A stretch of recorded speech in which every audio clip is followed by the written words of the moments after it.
Perfecto. Esta noche vamos a ver un tema súper interesante que a mí la verdad me cambió la perspectiva totalmente de las cosas. ¿Cuál es el precio de tener la razón? Y vamos a comenzar con algo que a todos nos da una situación, la descripción de una situación que a todos nos ha debido ocurrir alguna vez. O sea, el hecho de que alguna vez le prestamos dinero o algo a algún amigo, un libro o cualquier cosa, ¿no? Y luego, después de un tiempo que no es devuelto ni el dinero, ni el libro o cualquier cosa que hayamos prestado, nos acercamos donde el amigo y le pedimos, ¿no? Que nos devuelva porque ya ha pasado mucho tiempo. Entonces, ocurre que sucede lo inesperado, pero lo que sucede muy frecuentemente en nuestro país, que el que debe se enoja más que el que había prestado, ya sea el dinero, el libro o lo que sea, ¿no? Entonces ahí se produce un conflicto y por supuesto hay dos personas que creen tener la razón. Me imagino que el que prestó dice, con justa razón desde mi punto de vista, yo ya he prestado esto hace mucho tiempo y yo tenía el derecho de reclamar, inclusive de enojarme un poco. Y la otra persona que de repente tiene otro punto de vista y dice, esta persona que a mí me ha pasado, esta persona es exagerada, se hace lío de pequeñas cosas y entran dos personas en conflicto, dos personas que tienen diferentes puntos de vista y ahí es donde vamos a ver cuál es el precio de tener la razón.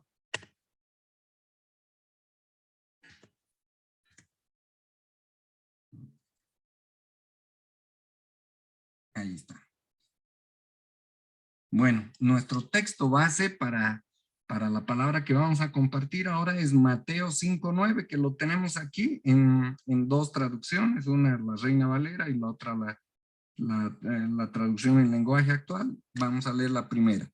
Dice Mateo 5:9, Dios bendice a los que trabajan para que haya paz en el mundo, pues ellos serán llamados hijos de Dios.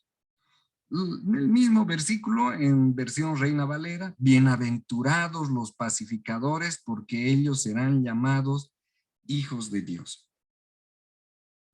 En cualquiera de las traducciones lo que podemos ver es que para Dios es importante y valioso las personas que buscan la paz. Bienaventurados los pacificadores, bienaventurados, Dios bendice a los que trabajan para que haya paz en el mundo. O sea, para Dios el hecho de que busquemos la paz en el lugar en el que nos desenvolvemos, ya sea familia, trabajo, iglesia, vecindario, si en ese lugar buscamos paz, seguramente tendremos la bendición de Dios. Otro versículo que nos va a ayudar para analizar este tema, ¿no? Para compartir este tema es Hechos 12:14, que dice, traten de vivir en paz con todos y de obedecer a Dios, porque si no lo hacen, jamás lo verán cara a cara. Esto en traducción lenguaje actual. Romanos 12:18, hagan todo lo posible por vivir en paz con todo el mundo. Otra vez estos versículos nos insisten, nos instan, nos exhorta, Dios nos convoca a que seamos pacificadores, a que busquemos la paz en todo momento y con todo el mundo, dice Romanos 12:18. Entonces, vayamos analizando.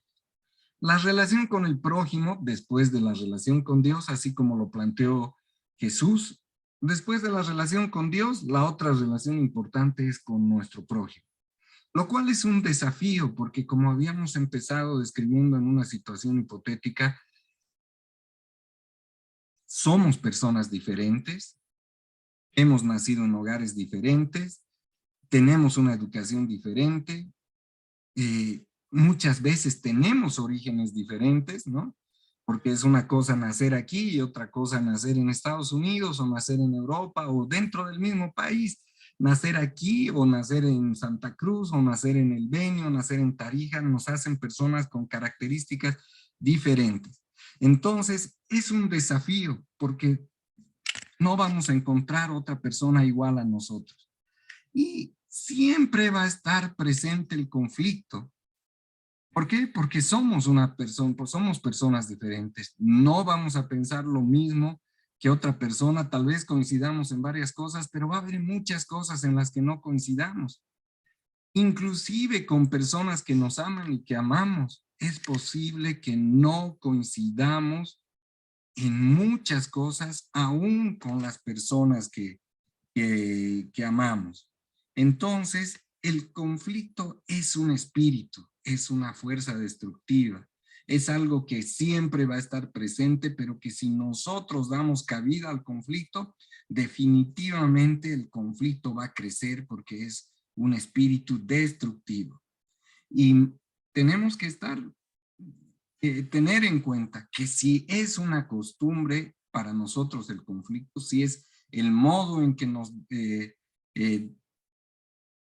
relacionamos con la gente, entonces hay que estar alertas. Hay que estar alertas porque hay algo que está mal. Si nuestro modo de relacionarnos con la mayor parte del mundo, o por lo menos con las personas que están más cerca de nosotros, es a través del conflicto, entonces hay que estar alertas.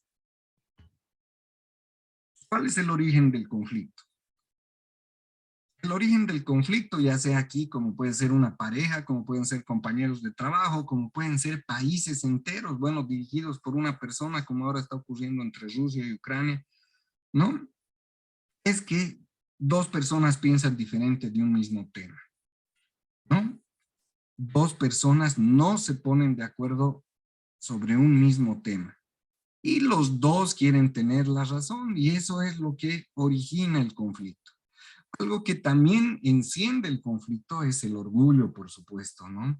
O sea, ¿por qué uno quiere tener siempre la razón? Porque uno quiere ganar esa batalla, porque uno quiere sentirse orgulloso de que yo he ganado la batalla, de que yo he tenido la razón, ¿no? Y eso es lo que genera y aumenta como una bola de nieve el conflicto.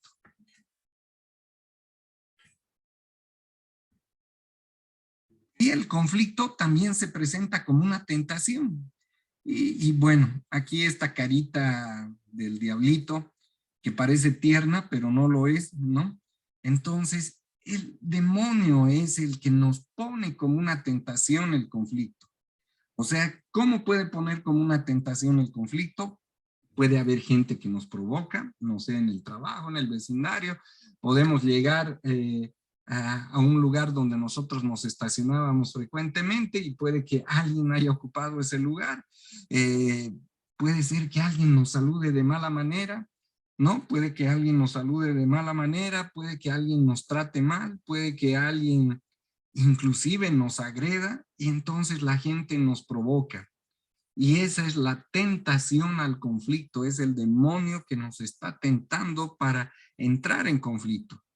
Puede inclusive que nosotros tengamos la razón en algún pleito, pero el hecho de que haya alguien que nos está contradiciendo o que nosotros queremos seguir discutiendo sobre un tema es la tentación que el demonio está poniendo en nuestro camino.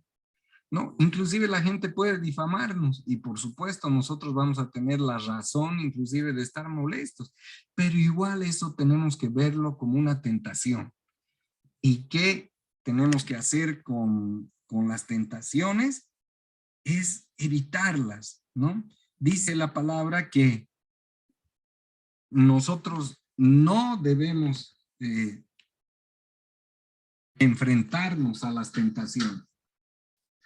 Debemos huir de las tentaciones, escapar, huir de las tentaciones, o sea, no enfrentarlas. Y eso es lo que tenemos que hacer con las tentaciones.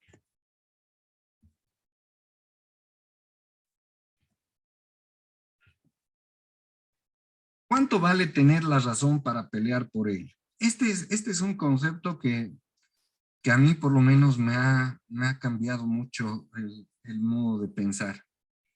O sea, Primero ya hemos hablado de que muchas veces podemos tener la razón, ¿no? Podemos tener la razón.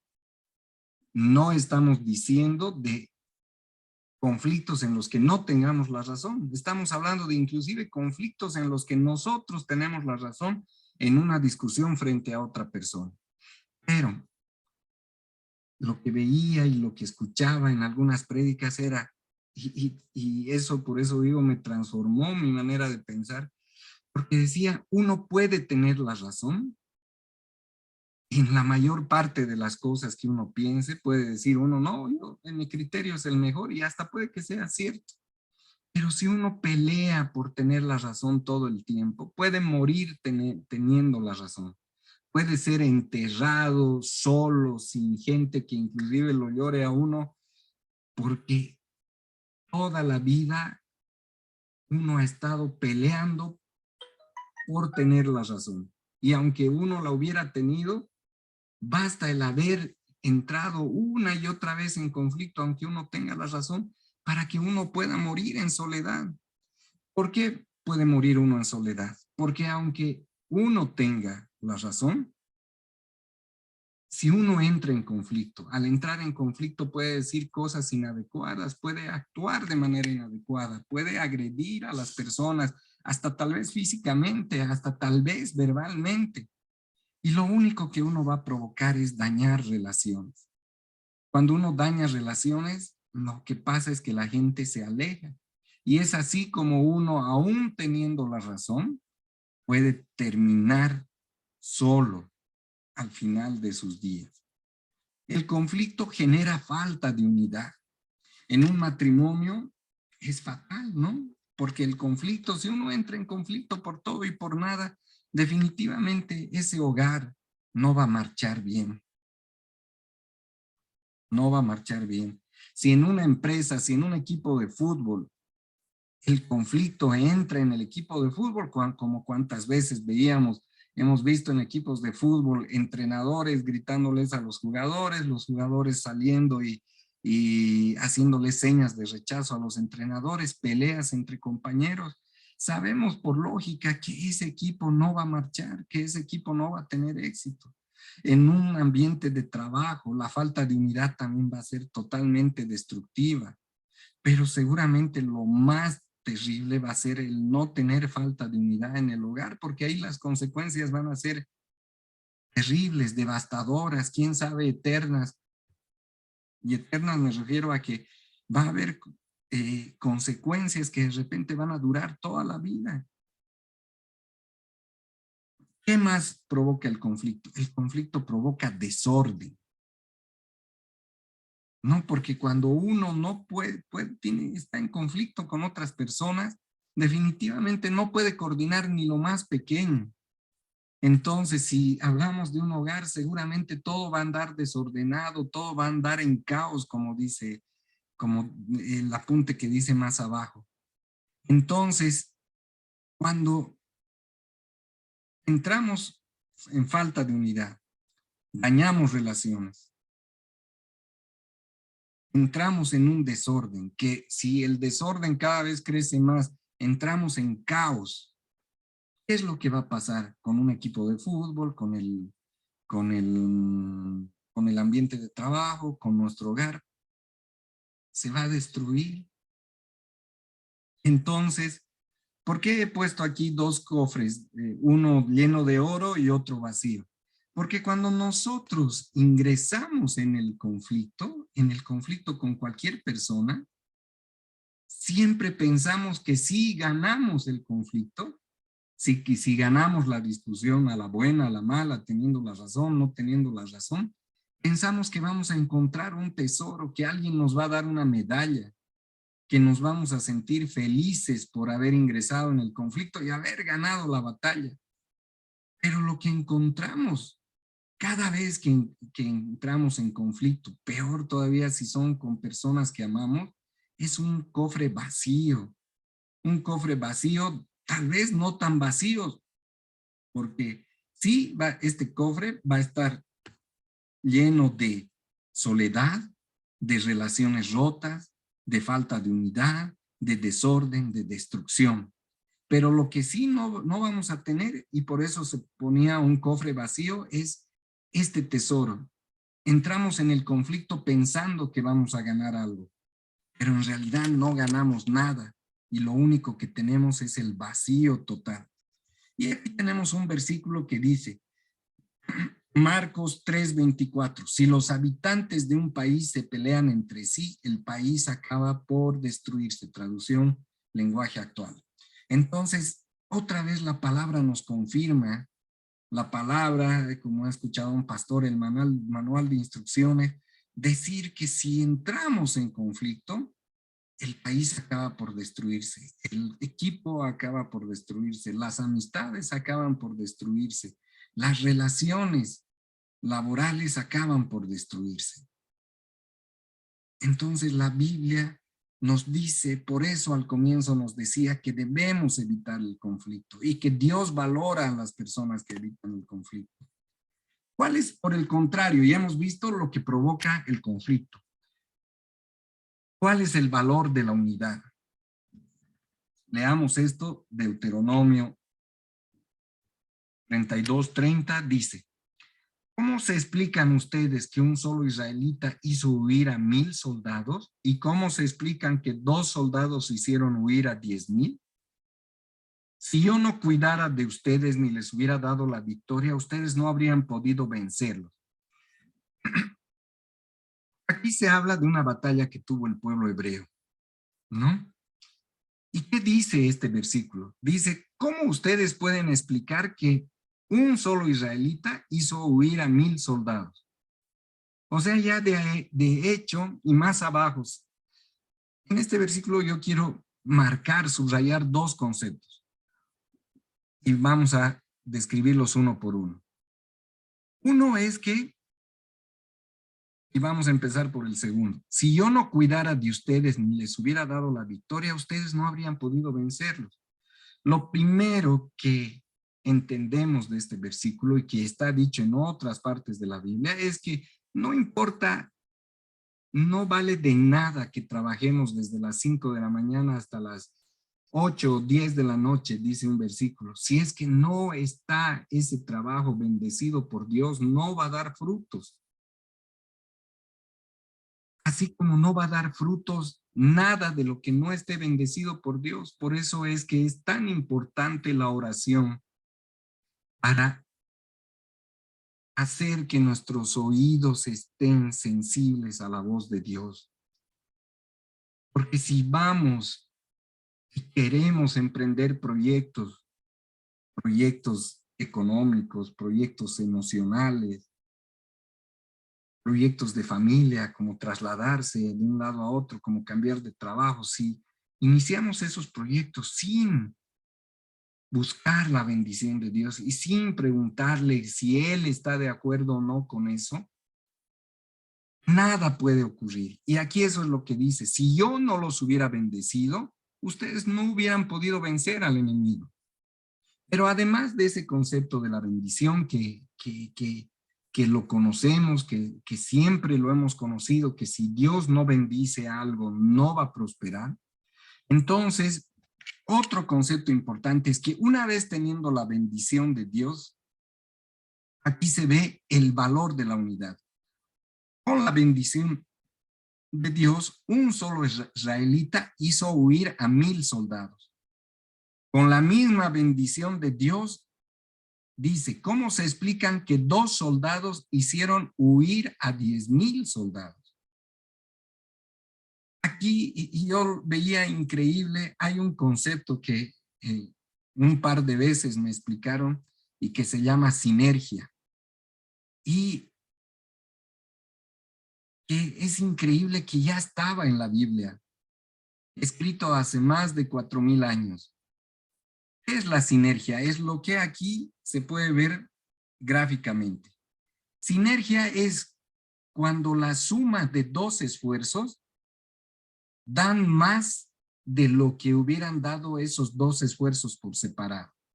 Si esta manito que se ve aquí actuaba sola, hubiera aportado con un dedo. Si esta otra mano actuaba sola, hubiera aportado con otro dedo. Lo más lógico es decir, si se unen las dos manos, van a aportar dos dedos. Pero el concepto de sinergia es que cuando dos personas, dos acciones se unen de manera coordinada, el efecto que consiguen es más que la simple suma de ambos. Por eso aquí la sinergia dice, una mano unida a otra mano es posible y lo más probable es que no den dos dedos, sino den tres, porque ese es el valor de la unidad. Eso es a lo que se llama sinergia y eso es lo que ya estaba expresado aquí en Deuteronomio 32:30, porque dice, un soldado hizo huir a 1000 soldados del enemigo. Si solo aplicábamos la aritmética, dos soldados, ¿cuántos soldados deberían haber hecho huir? Solo 2000. Pero cuando se actúa en unidad, el valor es más que la suma de los dos esfuerzos. Entonces, en vez de ser 2000 los que hicieron huir dos soldados, hicieron huir a 10,000. Entonces, la Biblia nos dice que cuando actuamos en unidad, los beneficios, los efectos van a ser más que la suma de los efectos por separado. Ojalá nuestros líderes, ojalá sobre todo en el país, escucharan esto, porque nos encanta a los bolivianos andar divididos, estar separados, nos encanta el conflicto. Y ojalá se entendiera esto que dice la Biblia. Yo creo que el día que entendamos que este país se rinda a sus pies a Dios, allí vamos a empezar a progresar. Entonces aquí, sinergia, el resultado de la unión de las dos acciones es más que la suma de las partes, lo que ya hemos explicado.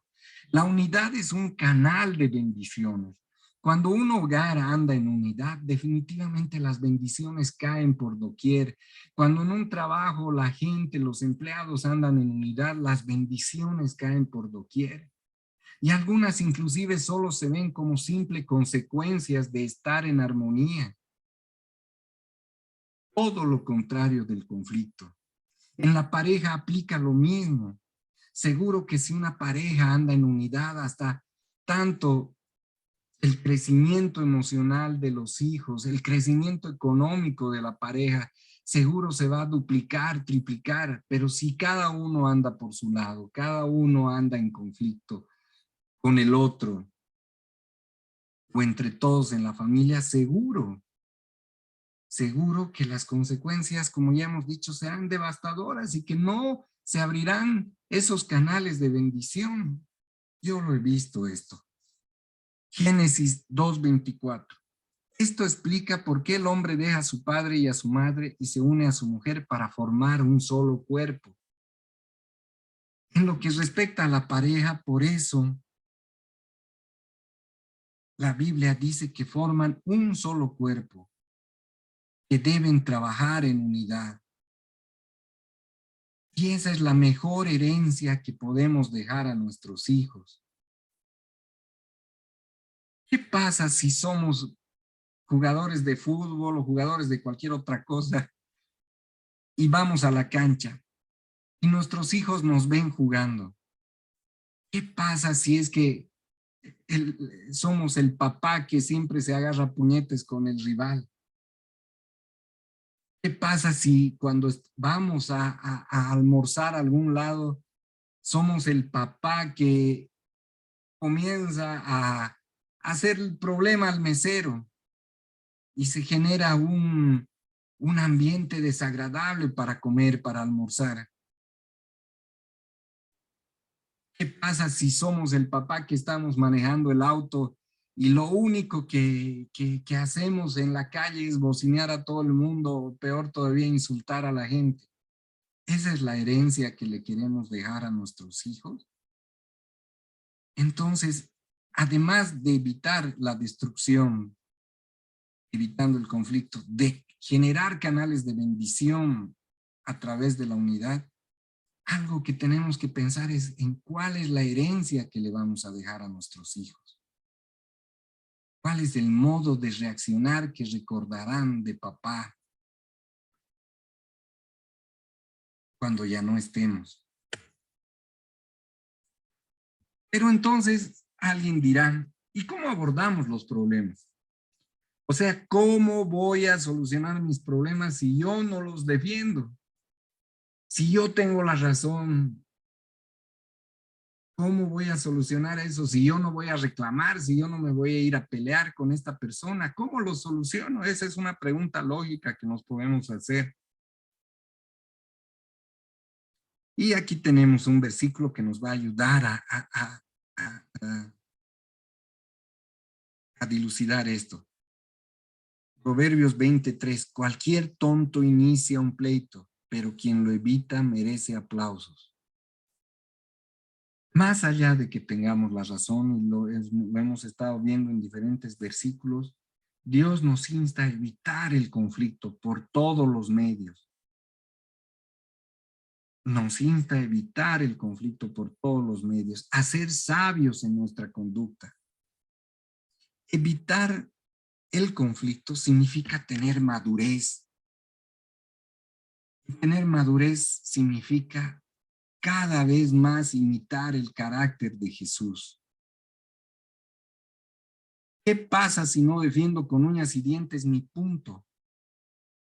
Lo que la Biblia nos enseña en varios pasajes en los que todo estaba perdido, o en que la lógica decía que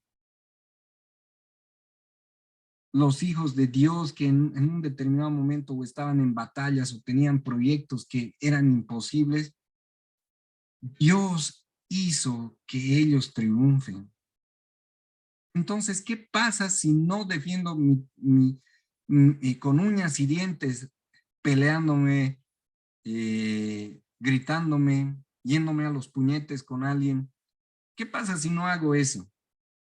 Si no hago eso y si soy uno de los bienaventurados que busca la paz, Dios peleará mis batallas por mí. Eso es lo que tenemos que entender. Dios peleará nuestras batallas por nosotros. Así que no tenemos por qué afligirnos. ¿Expondremos nuestro punto del mejor modo posible? Sí. Pero sin llegar al conflicto, sin llegar a la agresión. Y si al final la persona no entiende, si al final inclusive se sale con la suya, pese a que nosotros tengamos la razón, tenemos que estar conscientes de que siempre que actuamos en la voluntad de Dios, y es importante saber cuál es su voluntad, Dios va a pelear nuestras batallas. Obviamente, si no estamos en su voluntad, queremos que pelee nuestras batallas, no lo va a hacer. Como el ejemplo que daba el otro día el pastor Sergio, el hombre casado que se acercó al pastor Sergio y que le dijo, pastor, he dejado a mi familia, pero Dios sabe que amo a esta otra mujer. Y el pastor Sergio decía,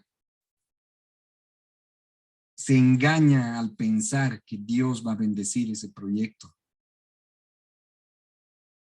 Se engaña. Entonces, si nosotros sabemos que tenemos la razón, si nosotros sabemos que nuestro criterio es el correcto, pero que ya hemos dado lo mejor de nosotros, sabemos que lo que hemos dicho está en la voluntad de Dios, entonces debemos entregarlo a Dios y esperar que Él pelee nuestras batallas. ¿Qué espera? ¿Qué espera Dios de nosotros? Que actuemos a la imagen del carácter de Jesús. ¿Y cómo actuó Jesús? Aquí tengo esta imagen. Jesús, en el juicio injusto que hicieron para él tenía la razón en todo. Le fabricaron pruebas, lo juzgaron a horas que no se juzgaban usualmente, en las horas de la noche. fabricaron todo. Y él siquiera virtió un insulto hacia sus acusadores que estaban cometiendo una injusticia. Peor todavía, ¿acaso agredió a alguno de ellos? ¿Acaso le pidió a su padre que les envíe un rayo? No. Él tenía la razón. Pero como su amor es infinito, él inclusive perdonó a toda esta gente. Y sabía que él iba a triunfar de un modo o de otro, porque dejó toda su carga a su padre. Y aunque nosotros tengamos la razón, si nosotros para evitar un conflicto decimos, bueno, ya, está bien, vamos a hacer las cosas como tú dices, y le damos amor, aunque no se lo merezca la persona, Dios nos compensará y Dios luchará las batallas por nosotros. Para terminar, volvemos a nuestro texto base que dice, Dios bendice a los que trabajan para que haya paz en el mundo, pues ellos serán llamados hijos de Dios. Seamos pacificadores. Eso es lo que nos pide Dios. Que analicemos cómo podemos cambiar nuestras relaciones. Y que tengamos en cuenta que es más fácil mantener la paz que restaurarla. Qué difícil es cuando uno ha insultado a alguien o uno ha agredido a alguien, aunque uno hubiese tenido la razón. Qué difícil, incómodo es volverse a encontrar con esta persona. Y tener que restaurar la relación. Es más difícil que en su momento tal vez haber callado y haber mantenido la paz. Recapitulación. Hoy hemos visto que Dios ama, valora, bendice a los pacificadores. El conflicto es como un espíritu de destrucción. El valor de la unidad es inmenso, que el valor de la unidad trae y abre canales de bendición. Y que los problemas debemos afrontarlos cada vez imitando más la imagen del carácter de Cristo. Como siempre, tratemos de aplicar esto a nuestras vidas. Y hagamos el análisis de nuestras vidas, si es que siempre estamos peleando, luchando por tener la razón, hasta en puntos de repente que ni siquiera tienen importancia. Si siempre estamos ahí buscando pelea con la gente. Analicemos y hagamos una retrospectiva de nuestra vida y veamos cuántas amistades hemos perdido por querer tener la razón. Analicemos cuántas veces hemos tenido que regresar con el rabo entre las piernas, pidiendo perdón, disculpas, por haber de repente hablado inapropiadamente, actuado inapropiadamente. ¿Por qué? Por querer ganar una batalla de quién tiene la razón. Analicemos cuántas veces hemos ganado la batalla, pero hemos quedado solos. Solos. Porque la persona a la que le hemos ganado la batalla y que en un momento dado nos hemos sentido felices de ganarle la batalla, ha decidido ya alejarse de nosotros. Hago un llamado para todos nosotros.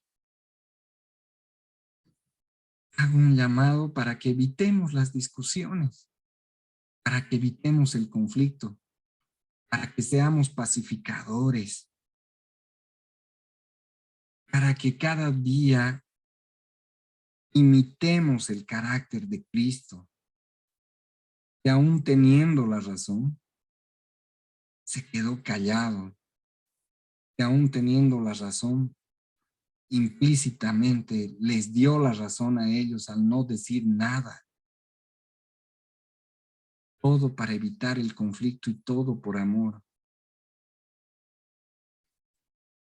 Nos hago un llamado para que siempre busquemos la unidad en el lugar en el que estemos, en el equipo, en nuestra célula, en nuestra congregación, en nuestra familia, que es lo más sagrado y lo más cercano que tenemos. Que busquemos la unidad, que aceptemos las diferencias con las otras personas. Y si tú estás escuchando por primera vez de Jesús,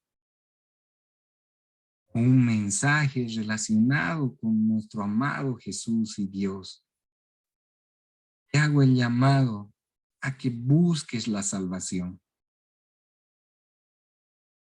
¿Y cómo obtengo la salvación? Te preguntarás. Es muy sencillo. Es reconociendo a Jesús como tu Salvador y pidiéndole perdón por tus pecados, por todo lo que has hecho en tu vida. Nada más. Y lo más gráfico que siempre describo cuando hago este llamado es, lo más gráfico es el buen ladrón que lo conocemos de las películas en las que se ve la pasión de Cristo, la crucifixión de Cristo, el buen ladrón y el mal ladrón. El mal ladrón, ya sabemos, no se arrepintió nunca. El buen ladrón fue ladrón hasta el último día de su vida. Hasta el día que lo arrestaron y lo condenaron a muerte, y seguro no era un ladrón de crímenes muy suaves. Por eso lo condenaron a la crucifixión, el peor modo de morir de esa época. El ladrón era ladrón hasta un día antes. Y el ladrón se arrepintió. Le pidió perdón, le dijo, Señor, yo sí tengo por qué estar aquí, pero tú no. Y lo reconoció como su Salvador porque le dijo, Señor, no te olvides de mí cuando estés en el paraíso. Y Jesús, sin importarle lo que había hecho hasta un día antes, le dice, hoy mismo estarás en el paraíso conmigo. De ahí es donde decimos que para obtener la salvación y el llamado más importante que hacemos a tu vida es aceptar a Cristo como tu Salvador y pedir perdón por tus pecados. Señor, te damos gracias por la palabra que hemos podido compartir este día, que sea de bendición para nuestros corazones, para nuestras vidas. No es la habilidad del que habla, ni del que comparte, ni del que prepara. Es tu Espíritu Santo, Señor, el que obra en nuestras vidas y en nuestro entendimiento, y el que obra en la lengua y en la boca del que comparte el tema, Señor, para que tú obres en las vidas de los que lo escuchan, Señor. Te damos gracias, te pedimos que nos ayudes a evitar el conflicto, que cada día imitemos más el carácter de tu Hijo Jesucristo, Señor, en nuestras actitudes y en nuestros modos de afrontar los problemas, Señor. Te damos gracias por este tiempo. En nombre de tu Hijo amado Jesús. Amén. Amén. Amén, hermano. Dejaremos de grabar un segundito.